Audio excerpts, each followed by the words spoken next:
जय जगन्नाथ नमस्कार। आसतु नजर पकईवा आज टॉप न्यूज अपडेट कौन सब रही किंतु ता पूर्व आपण मानक गोटे अनुरोध भिडियोटी संपूर्ण देखि सुचिंतित मतामत दिंतु। जो मैंने चैनल को प्रथम कर सब्सक्राइब करूँ एवं आसुवा बेल आइकन को प्रेस करूँ जहाँफल प्रत्येक नूतन भिडियोर नोटिफिकेशन आप सर्वप्रथम पाइपर। तेज आसतु नजर पकईवा आज प्रमुख खबर गुड़िक। आज प्रथम खबर करंजिया सहर में मुख्य रास्ता पार्श्व को जबरदखल कर व्यवसाय करुवा दोकानी एवं व्यक्तिविशेष कच्चा और पक्का घर को प्रशासन पक्षर उच्छेद कराई। जबरदखल पर रास्ता संकुचित होगा और ट्राफिक समस्या जो अनेक समय दुर्घटना घटुची। एथिपाई प्रशासन पक्षर मासे पूर्व जबरदखल उच्छेद पर सूचना दिया। प्रथम पर्यायर करंजिया गोलेई बाईपास निकटर माणिक छक कचेरी छक हो एनएससी छक पर्यंत जबरदखलकारी को हटाइवाई करंजिया एनएससी कार्यालय पक्षर नोटिस और डाकबाजी यंत्र द्वारा घोषणा कराइला।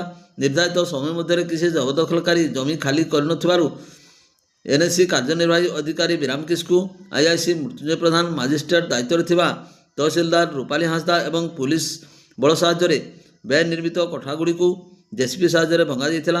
रास्ता पार्श्व उठा दोकानी निज दोकान उठाई नेवा देखा आज उच्छेद प्रक्रिया शांति श्रृंखला सह करा। उच्छेद पर परवर्ती समय अवैध निर्माण एवं दखल को बलपूर्वक हटाଯିବ ବୋଲି एनएससी कार्यनिर्वाही अधिकारी विराम किस्कू सूचना प्रदान करछंती।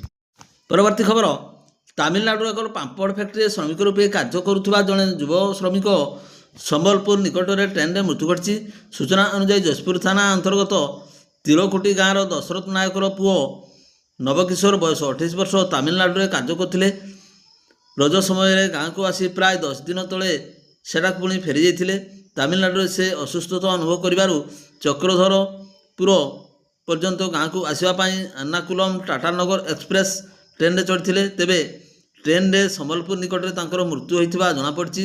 ए संपर्क में रेलवे पुलिस सूचना पाई संबलपुर स्टेशन में शव जबत कर व्यवच्छेद पर परिवार लोकों को हस्तांतरित कर ट्रेन में पाखापाखि भोर 3टा समय मृत्यु होता अनुमान कर मृत्यु खबर पाइबा पर परिवार लोक मैंने संबलपुर मृत शरीर आने जाते। शव को व्यवच्छेद पर परिवार लोकों को हस्तांतरित कराई। परवर्ती खबर बेतनडी ब्लॉक अधीन बैसिंगा पंचायत डाहीबाड़ी गाँव में रविवार भोर प्राय 4टार घर पाखरे एक बड़ शीर्षी गछ पड़ घर भांगी जाइथिबा बेले परिवार 3 जन लोक अल्पके रक्षा पाई जाइछन्ति। शनिवार दिन तमाम वर्षा लगी रही। राति डाहीबाड़ी गाँवर सुनाराम माझी परिवार लोक मैंने सबुदिन पर खाई पी शोइथिबा बेले चाल घरे 3 जन शोइथिले। राति झिपिझिपि वर्षार घर पाखरे एक शीर्षी गछर मूल जरकी जाई चाल घर उपरे पड़ जाइथिला। घरटी भुशुड़ी पड़ता बेले परिवार लोक मैंने अल्पके बर्ती जाइथिले। घर भितर किसी कुकुड़ा चापी हो मरी जाइथिबा सुनाराम को पुओ अर्जुन कहते। सुनाराम परिवार पड़ोशी घरे मुंड गुंजिथिबारु एही विपन्न परिवार को सरकारी सहायता आवास घर जगाई देबाकू ग्रामवासी मैंने दाबी करछन्ति। परवर्ती खबर राजगंजपुर थाना अधीनस्थ कमरदा फांडी पुलिस चोराबाली परिवहन अभियोग में 2टी ट्राक्टर को जबत करछि। थाना अधिकारी निर्देशक में स्थानीय फांडी अधिकारी निशिकांत सामल चढ़ाऊ कर बाली बजे 2टी ट्राक्टर जबत करने सहित चालकों को गिरफ्त करथिबा जणाଯାଇଛି। जबत होइथिबा ट्राक्टर नंबर OD 01Q 4188 और OD 01AH 6875 पुलिस सेवा जतरे रही। गिरफ होइथिबा 2 ट्राक्टर चालकों की व्यक्तिगत मूर्चिकार छाड़ी जाइथिबा जणापड़ी। परवर्ती खबर लगाण वर्षार प्रभाव में पाटपुर लुहाशिला रास्तार जोगाजोग विच्छिन्न होछि। पोल उपरे पानीर स्रोत चलुथिबारु यातायात बाधाप्राप्त होछि। बहु समय धरी जानवाहन चलाचल बंद होगा जो अनेक गाँ सह जोगाजोग विच्छिन्न हो जाइछि। पोल कार्य मंथर गति चलुथिबारु एभली दुर्दशार लोक सम्मुखीन होउछन्ति।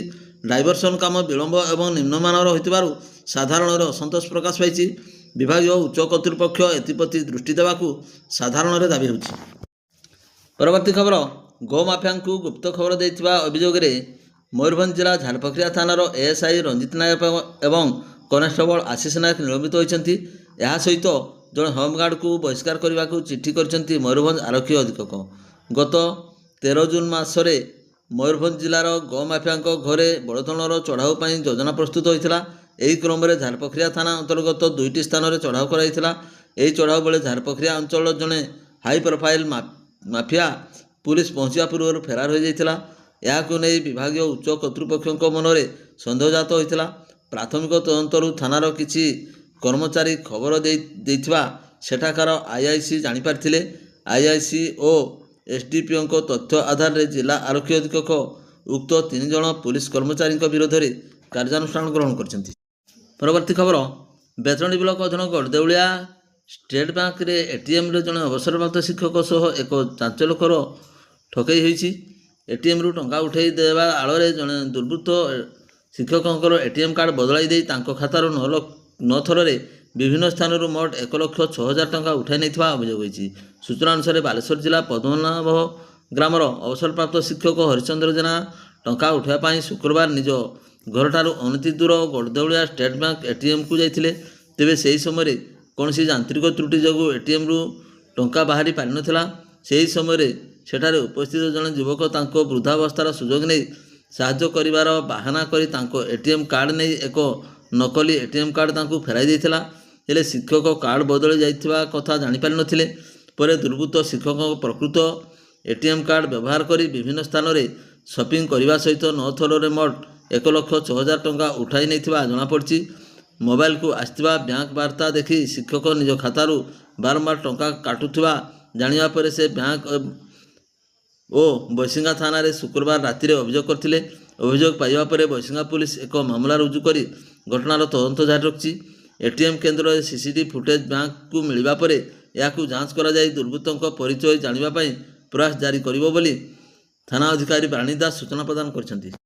ପରବର୍ତ୍ତୀ ଖବର, ଲଘୁଚାପ ଜନିତ ଲଗାଣ ବର୍ଷା ସହ ଘଡ଼ଘଡ଼ି ଯୋଗୁଁ ଶୁକ୍ରବାର ପୂର୍ବାହ୍ନ 12ଟାରେ ମରଡ଼ା ଥାନା ଅଧୀନ ଝିଙ୍କିରିଆ ଉପକଣ୍ଠ ଜଣେ ମହିଳାଙ୍କ ମୃତ୍ୟୁ ଘଟିଥିବା ବେଳେ ଅନ୍ୟ ଜଣେ ଯୁବକ ଆହତ ଅବସ୍ଥାରେ ଡାକ୍ତରଖାନାରେ ଚିକିତ୍ସିତ ହେଉଥିବା ଜଣାପଡ଼ିଛି। ମିଳିଥିବା ସୂଚନା ଅନୁଯାୟୀ ମରଡ଼ା ଥାନା ଅଧୀନ ଝିଙ୍କିରିଆ ନିକଟସ୍ଥ ବିଲରେ କାମ କରୁଥିବା ବେଳେ ରାଜଗୋବିନ୍ଦପୁର ଥାନା ଅଧୀନ ଚକୁଳିଆ ଗ୍ରାମର ଦେବ ମୁର୍ମୁଙ୍କ ସ୍ତ୍ରୀ ସୋନିଆ ମୁର୍ମୁ ବୟସ 20 ବର୍ଷଙ୍କ ଉପରେ ଅକସ୍ମାତ୍ ବଜ୍ରପାତ ହେବାରୁ ତାଙ୍କ ଛାତିରେ ଗଭୀର ଆଘାତ ଲାଗି ସେ ଚେତାଶୂନ୍ୟ ହୋଇ ତଳେ ପଡ଼ିଯାଇଥିଲେ।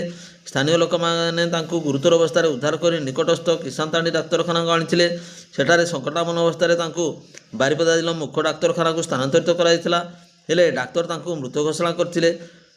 ଖବର ପାଇ ଚିତ୍ରଡ଼ା ଫାଣ୍ଡି ଅଧିକାରୀ ଭୀମସେନ ମଲ୍ଲିକ ଘଟଣାସ୍ଥଳରେ ତଦନ୍ତ ଜାରି ରଖିଥିବା ବେଳେ ମୃତଦେହ ଜବତ ପୂର୍ବକ ଏନେଇ ମରଡ଼ା ଥାନାରେ ଅପମୃତ୍ୟୁ ମାମଲା ରୁଜୁ କରିବା ପରେ ଶବ ବ୍ୟବଚ୍ଛେଦ କରି ପରିବାର ବର୍ଗକୁ ହସ୍ତାନ୍ତରିତ କରିଥିଲେ।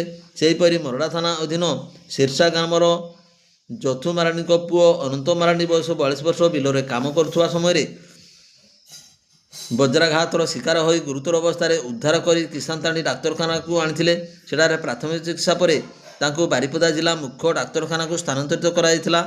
ତେବେ ଡାକ୍ତରଖାନାରେ ଡାକ୍ତରଙ୍କ କାର୍ଯ୍ୟବନ୍ଦ ଆନ୍ଦୋଳନ ଯୋଗୁଁ ଅଧିକାଂଶ ରୋଗୀଙ୍କୁ ବାରିପଦା ମୁଖ୍ୟ ଡାକ୍ତରଖାନାକୁ ସ୍ଥାନାନ୍ତରିତ କରାଯାଉଥିବାରୁ ରୋଗୀ ସମ୍ପର୍କୀୟଙ୍କ ସ୍ୱାସ୍ଥ୍ୟ ଅବସ୍ଥାର ଶୋଚନୀୟ ଅବସ୍ଥା ଦେଖି ଅସନ୍ତୋଷ ପ୍ରକାଶ କରିଥିବା ବେଳେ ଡାକ୍ତରମାନଙ୍କ ଧର୍ମଘଟର ପ୍ରଭାବ କିଷାନତାଣ୍ଡି ଡାକ୍ତରଖାନାରେ ଦେଖିବାକୁ ମିଳିଥିଲା। ପରବର୍ତ୍ତୀ ଖବର, ଉଦ୍ଧାର ହୋଇଥିବା ଗଳିତ ମୃତଦେହ ଆଉ ମୃତଦେହ ପଛରେ ଲୁଚିଥିଲା ଏକ ଜଘନ୍ୟ ହତ୍ୟାକାଣ୍ଡ, ଯାହାକି 2.5 ବର୍ଷ ପରେ ସାମ୍ନାକୁ ଆସିଛି। ଗୁଣି ଗାରେଡ଼ି ପାଇଁ ହୋଇଥିଲା ଲମଟାଙ୍କୁରା ହତ୍ୟାକାଣ୍ଡ। ଘଟଣାରେ ଜଣେ ନାବାଳକ ସମେତ 3 ଜଣ ଗିରଫ ହୋଇ କୋର୍ଟ ଚାଲାଣ ହୋଇଛନ୍ତି। 2023 ନଭେମ୍ବର 8 ତାରିଖରେ ଉଦଳା ଥାନା ବହୁବନ୍ଦ ସୁରେଇ ସାହି କାଜୁ ଜଙ୍ଗଲରେ ଥିବା ଏକ ପରିତ୍ୟକ୍ତ କୂଅରୁ ଦୁର୍ଗନ୍ଧ ବାହାରୁଥିବା ଖବର ପୁଲିସ ନିକଟରେ ପହଞ୍ଚିଥିଲା। ପୁଲିସ ଘଟଣାସ୍ଥଳରେ ପହଞ୍ଚି କୂଅରୁ ଏକ ଗଳିତ ଶବକୁ ଉଦ୍ଧାର କରିଥିଲା। ମୃତଦେହକୁ 2 ଗୋଟି ବରାରେ ଭର୍ତ୍ତି କରି ତାହାକୁ ଏକ ଦଉଡ଼ିରେ ବାନ୍ଧିବା ସହିତ 5 ଖଣ୍ଡ ପଥର ବାନ୍ଧି କୂଅ ଭିତରକୁ ପକାଇ ଦିଆଯାଇଥିଲା। ଏଥିସହିତ ଘଟଣାସ୍ଥଳରୁ 2 ଗୋଟି ଅଲଗା ଅଲଗା ଚପଲ ଜବତ କରାଯାଇଥିଲା। ଏହି ଘଟଣାକୁ ନେଇ ଉଦଳା ପୁଲିସ ଏକ ମାମଲା ରୁଜୁ କରି ପ୍ରଥମେ ମୃତକଙ୍କ ପରିଚୟ ଖୋଜିଥିଲା। ହେଲେ 2 ମାସ କୌଣସି ସୁରାକ ପୁଲିସ ପାଇନଥିବାରୁ ମାମଲା କ୍ରାଇମବ୍ରାଞ୍ଚ ହାତକୁ ଦିଆଯାଇଥିଲା। କ୍ରାଇମବ୍ରାଞ୍ଚ ହାତକୁ ଆସିବା ପରେ ଅଧିକାରୀମାନେ ଉଦଳା ପହଞ୍ଚି ଘଟଣାସ୍ଥଳକୁ ବୁଲିଥିଲେ। ଏପରିକି ମୃତକଙ୍କ ପରିଚୟ ପାଇଁ ବିଭିନ୍ନ ଥାନା ଅଞ୍ଚଳରେ ଥିବା 3 ରୁ 4 ନିଖୋଜ ମାମଲାରେ DNA ସଂଗ୍ରହ କରି ମାଚିଂ ପାଇଁ ଲ୍ୟାବକୁ ପଠାଇଥିଲେ ସୁଦ୍ଧା ସୁଫଳ ପାଇନଥିଲେ। ହେଲେ ଚଳିତ ବର୍ଷ ଅଚାନକ ଜୁନ 17 ତାରିଖରେ ଉଦଳା ଥାନା ଶୁକୁଆସାହି ଗ୍ରାମର ବିଶ୍ୱନାଥ ସିଂ 2.5 ବର୍ଷ ହେବ ନିଖୋଜ ଥିବା ତାଙ୍କ ବାପା ଯୁବରାଜ ସିଂଙ୍କୁ ଖୋଜି ଥାନାରେ ପହଞ୍ଚିଥିଲେ। ଥାନାରେ ପହଞ୍ଚି ପୁରା ଘଟଣା ଜାଣିବା ପରେ ଗଳିତ ଶବ ନିକଟକୁ ମିଳିଥିବା ଚପଲକୁ ପୁଲିସ ତାଙ୍କୁ ଦେଖାଇଥିଲେ। ଚପଲ ଦେଖିବା ପରେ ତାହା ବାପାଙ୍କର ବୋଲି ଦାବି କରିଥିଲେ ବିଶ୍ୱନାଥ। ଏହା ଜାଣିବା ପରେ କ୍ରାଇମବ୍ରାଞ୍ଚ ଟିମ୍ ଉଦଳା ଆସି ବିଶ୍ୱନାଥଙ୍କ DNA ସଂଗ୍ରହ ପାଇଁ ପଠାଇଥିଲେ, ଯାହାକି ଗଳିତ ମୃତଦେହ DNA ସହିତ ମିଶିଯାଇଥିଲା। ପୋଲିସ ଏବଂ କ୍ରାଇମବ୍ରାଞ୍ଚ ହାତକୁ ଆଧାର କରି ବିଭିନ୍ନ ସ୍ଥାନରେ ଚଢ଼ାଉ କରି 8 ଜଣଙ୍କୁ ଉଠାଇ ଆଣି ଥାନାରେ ପଚରାଉଚରା କରିଥିଲେ। ସେମାନଙ୍କ ମଧ୍ୟରୁ 3 ଜଣ ବିଶ୍ୱନାଥଙ୍କ ବାପା ଯୁବରାଜଙ୍କୁ ହତ୍ୟା କରିଥିବା ପୁଲିସ ଆଗରେ ମାନିଥିଲେ। ପୁଲିସ 3 ଜଣଙ୍କୁ ଗିରଫ କରିଥିଲା ଏବଂ ଗିରଫ ମଧ୍ୟରେ ଜଣେ ନାବାଳକ ମଧ୍ୟ ରହିଛନ୍ତି। ଗିରଫମାନେ ହେଲେ ଶୁଖୁଆସାହି ଗ୍ରାମ ଠାରୁ 1 କିଲୋମିଟର ଦୂର ବଣସାହି ଗ୍ରାମର ସାନ ଗୌରମୋହନ ସିଂ, ନରହରି ସିଂ ଏବଂ ଅନ୍ୟ ଜଣେ 16 ବର୍ଷ ନାବାଳକ। 2.5 ବର୍ଷ ପୂର୍ବରୁ ଘଟଣାର ମୁଖ୍ୟ ଅଭିଯୁକ୍ତ କୁହାଯାଉଥିବା ଗୌରମୋହନ ସିଂ 6 ବର୍ଷ ପୁଅର ଶରୀର ଅସୁସ୍ଥ ହୋଇଥିବାରୁ ମୃତକ ଦୁବରାଜ ସିଂ ତାଙ୍କୁ ଝଡ଼ାଫୁଙ୍କା କରିଥିଲେ। ହେଲେ ଝଡ଼ାଫୁଙ୍କା କରିବାର 3 ଦିନ ପରେ 6 ବର୍ଷର ପୁଅର ମୃତ୍ୟୁ ହୋଇଥିଲା। ଉକ୍ତ ମୃତ୍ୟୁ ପାଇଁ ଯୁବରାଜ ଦାୟୀ ବୋଲି କହି ଯୁବରାଜଙ୍କୁ ହତ୍ୟା ପାଇଁ ରକ୍ତ ଚାଉଳ ଚବାଉଥିବା ସାନ ଗୌରମୋହନ ସିଂ ଦିନେ ସକାଳୁ ଯୁବରାଜଙ୍କୁ ନିଜ ପୁଅର ପୂଜା କରିବାକୁ ଡାକିଥିଲେ। ହେଲେ ଯୁବରାଜ ସେଠାରେ ପହଞ୍ଚିବା ପରେ ପୂଜା ପରିବର୍ତ୍ତେ ତାଙ୍କୁ ସାଙ୍ଗରେ ନେଇ ହାଟ ପାଖକୁ ଯାଇଥିଲେ। ଗୌରମୋହନ ସେଠାରେ ଏକ ରଶିରେ ଯୁବରାଜଙ୍କ ତଣ୍ଟି ଚିପି ହତ୍ୟା କରିବା ବେଳେ ଯୁବରାଜଙ୍କୁ ମାଡ଼ି ବସିଥିଲେ ଅନ୍ୟ 2 ଅଭିଯୁକ୍ତ ନରହରି ଏବଂ ନାବାଳକ। ହତ୍ୟା କରିବା ପରେ ମୃତଦେହକୁ ନିକଟସ୍ଥ ଜଙ୍ଗଲରେ 3 ରୁ 4 ଘଣ୍ଟା ରଖିବା ପରେ 2 ଗୋଟି ବରା ଆଣି ସେଥିରେ ମୃତଦେହ ପୁରାଇଥିଲେ ଏବଂ ହତ୍ୟାକାଣ୍ଡରେ ବ୍ୟବହୃତ ରଶିକୁ ସେହି ବରା ଉପରେ ବାନ୍ଧିଥିଲେ।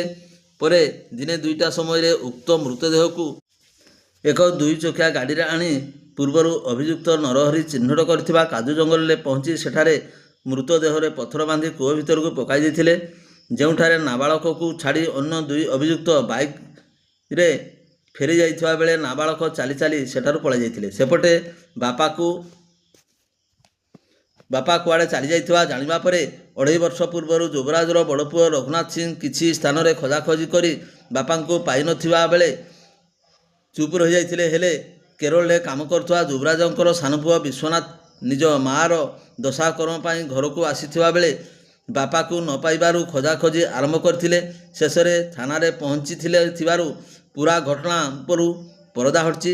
ଗିରଫ 3 ଜଣଙ୍କ ମଧ୍ୟରୁ 2 ଅଭିଯୁକ୍ତଙ୍କୁ ଉଦଳା କୋର୍ଟ ଚାଲାଣ କରାଯାଇଥିବା ବେଳେ ନାବାଳକ ଜଣଙ୍କୁ ଭୁଜେନାଲ କୋର୍ଟ ବାରିପଦା ଚାଲାଣ କରାଯାଇଥିବା ସୂଚନା ମିଳିଛି। ଭିଡ଼ିଓଟିକୁ ଶେଷ ପର୍ଯ୍ୟନ୍ତ ଦେଖିଥିବାରୁ ଆପଣଙ୍କୁ ଅଶେଷ ଧନ୍ୟବାଦ।